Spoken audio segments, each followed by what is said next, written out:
both on this show. So I'm hoping to do well. It feels like an audition or something almost with the full What? crew. What? Just an audition? Who's trying you out? We've known you for years. You've been on longer than we have, I think.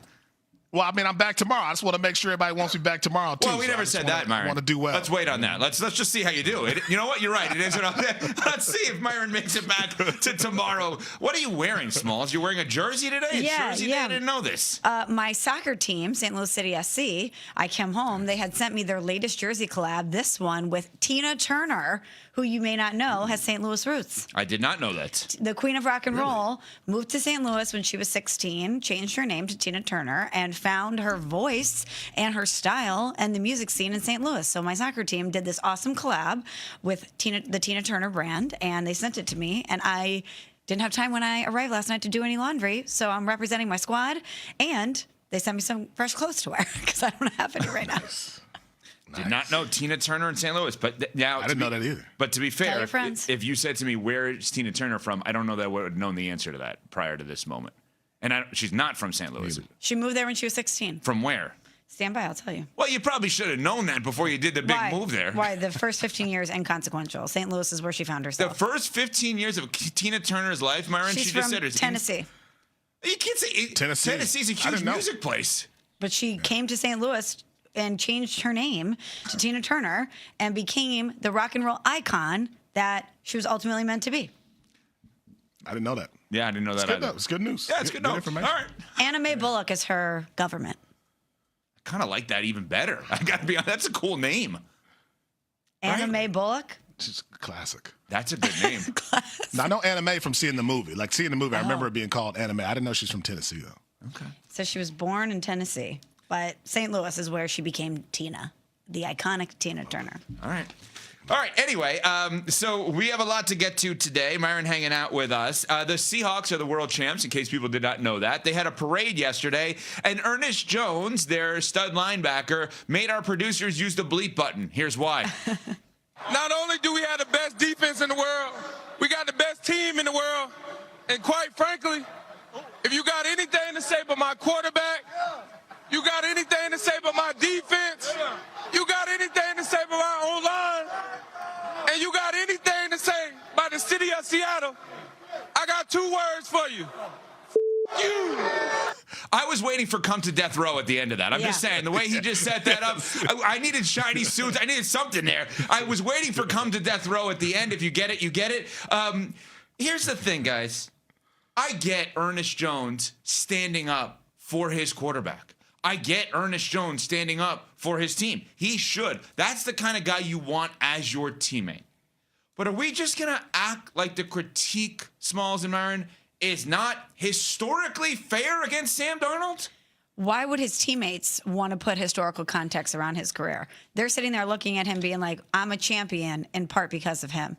And Seattle obviously believed in him when they brought him in from Minnesota and gave him the contract. He said it was the first time in his entire career he felt comfortable and secure enough to buy a house because he actually felt like this organization believed in him and he could make a home there. Think about that. For somebody who was drafted number 3 overall, he felt stability for real for the first time in his career. And everybody in that building believed in him. He's talked about this a lot in the wake of winning the Super Bowl, that he would have never been able to do this without the belief of his family, the people closest to him, and the Seattle Seahawks.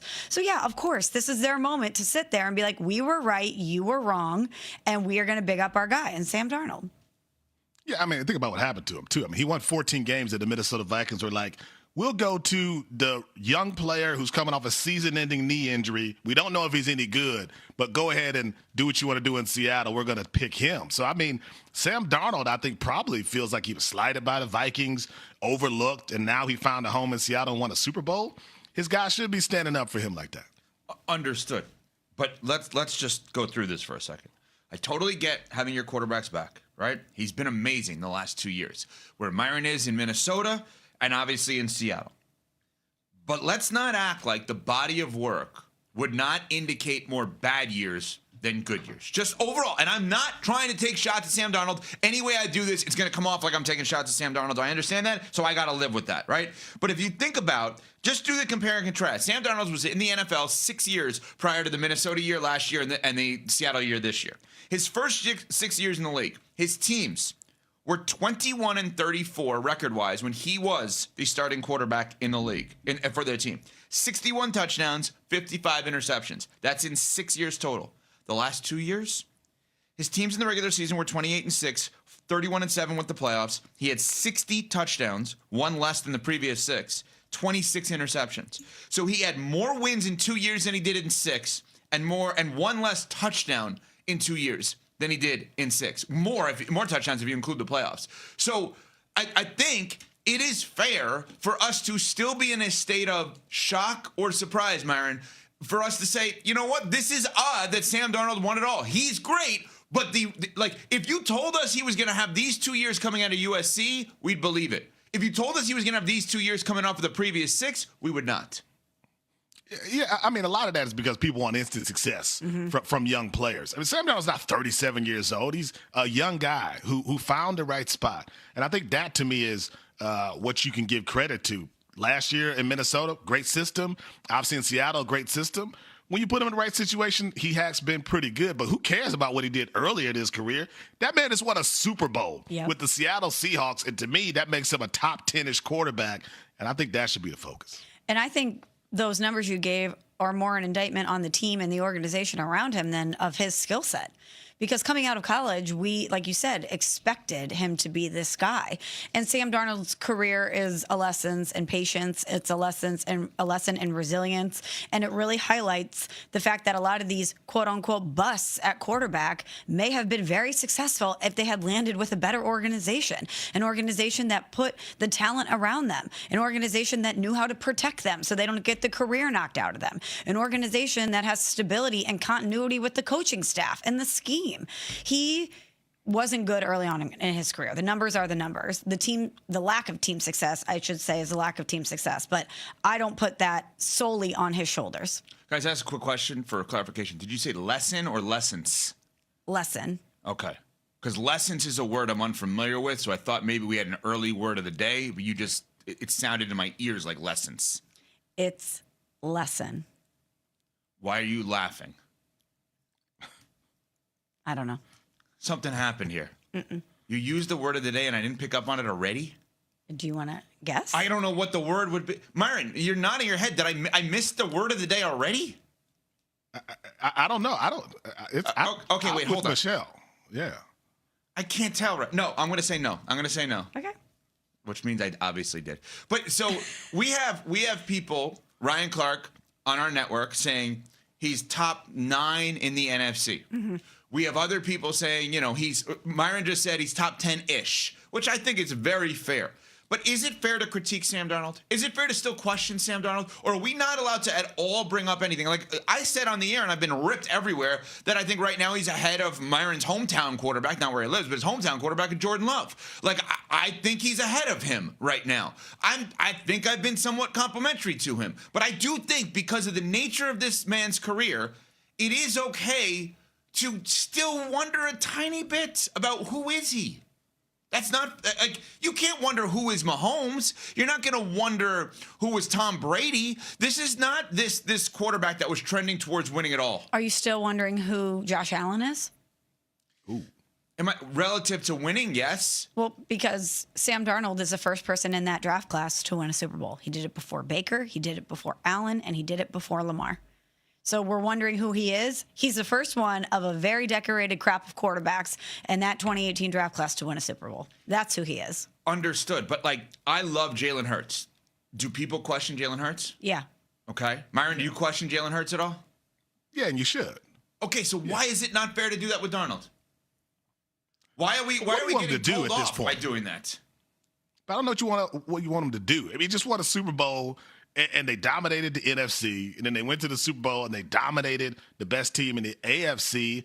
And to Michelle's point, I think we need to save that energy for Lamar and Josh Allen and all these other guys who, to me, have fallen short in the big moment where Sam Darnold just succeeded. So I think Sam Darnold deserves all the praise after what he just did. You just brought up something very interesting. That at this point, Myron, the critique should be those that don't win, not those that do win, regardless of individual ability being greater. Like, no one is going to sit here and debate, should Josh Allen and Lamar Jackson be taking over Sam Darnold? That is the most obvious thing in the world as individuals. But the questioning should go to, yet again, those two guys not winning in your mind? Yes. I mean, to me, when are we going to get behind Lamar being an MVP level guy, but obviously not doing it in the postseason? Josh Allen had a clear path to the Super Bowl. He had to go through a bunch of inexperienced guys, and maybe the final boss would have been Sam Darnold. He didn't even get a chance to do that. So I think that, to me, is where the criticism should come for those guys. Not a guy like Sam Darnold, who wasn't given him many chances to get to that level and yet walks away with a ring this season. That's a great story. And I know Sam Darnold was not the Super Bowl MVP, but he played up to the moment. We're not wondering if this defense carried him or if the run game carried him. He, with an oblique injury on the biggest stage, was able to execute in the NFC Championship game, and he did it again in the Super Bowl. He didn't have any turnovers in the postseason. So I think that's another noteworthy part of this is we're not talking about Sam Darnold just being a passenger. He was a bus driver for a lot of it, which is very noteworthy given the peer group that we discuss him in. 888-SAY-ESPN, 888-729-3776, your telephone number to join the show. Fair to still question Sam Darnold or no more questions? Myron and Smalls are saying, that's it, no more questions. And I'm saying, you know what, if you want to ask a question, that's okay, because the body of work for 6 years is way worse than the body of work for the last 2 years. 888-SAY-ESPN, 888-729-3776. Still okay to ask a question or two with Sam Darnold, which, by the way, Ernest Jones is going to tell you off. He's going to curse you off if you do that. Or no more questions around Darnold. We'll get your phone calls in on that. And is his success actually replicable moving forward for other quarterbacks on other teams? We will get to that after Small says this from the Wellness Company.